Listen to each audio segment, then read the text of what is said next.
dicopot Kapolri. Apa komentar Pak Kapolri atau tanggapan Pak Kapolri tentang tuntutan ini?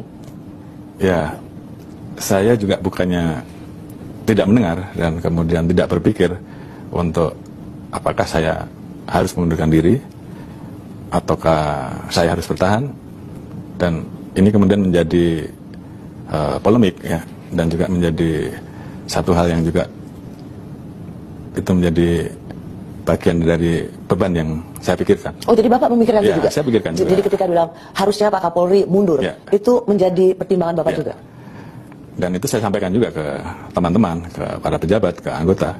Bagaimana kalau saya mundur?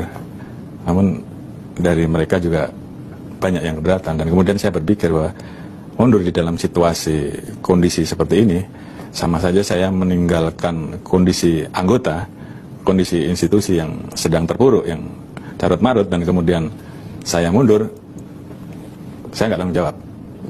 Karena bagi saya terbebas dari itu, saya meninggalkan organisasi, saya meninggalkan anak buah saya dalam keadaan seperti itu. Tentunya yang harus saya lakukan adalah bagaimana mengembalikan mereka, mengembalikan moral mereka, bagaimana mereka bisa bekerja normal lagi. Setelah itu tentunya prerogatif presiden.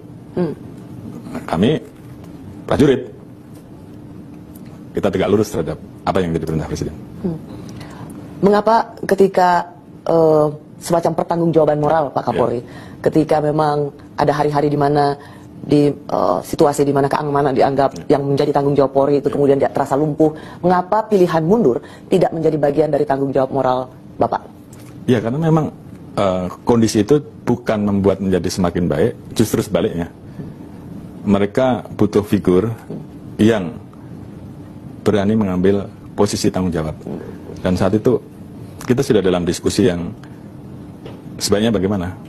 Dan saya juga sudah sampaikan bahwa saya siap mengambil resiko apapun dan saya siap dicopot. Dan itu saya sampaikan kepada para pejabat utama saat itu. Sebelum kemudian saya mengambil langkah dan perintah untuk anggota berani mengambil langkah tegas. Jadi itu yang penting buat anggota pada saat itu, karena saya mundur tidak menyelesaikan masalah, justru mungkin akan semakin parah. Yang paling utama adalah mengembalikan semangat anggota, mengembalikan semangat institusi untuk betul-betul bisa melaksanakan tugasnya, mengembalikan keamanan dan menjaga apa yang menjadi harapan masyarakat, karena kita juga mendengar masyarakat banyak yang ketakutan, ada yang kondisinya kemudian sangat khawatir akan terjadi peristiwa-peristiwa yang mereka tidak inginkan. Dan saat itu yang dibutuhkan adalah kehadiran Polri yang bisa hadir memberikan rasa aman bagi masyarakat. Dan itu bisa dilakukan kalau Polri mampu kembali bangkit dan melaksanakan tugasnya dengan baik pada saat dia menciptakan stabilitas Kamtipmas. Dan itu akhirnya menjadi hal yang harus saya lakukan.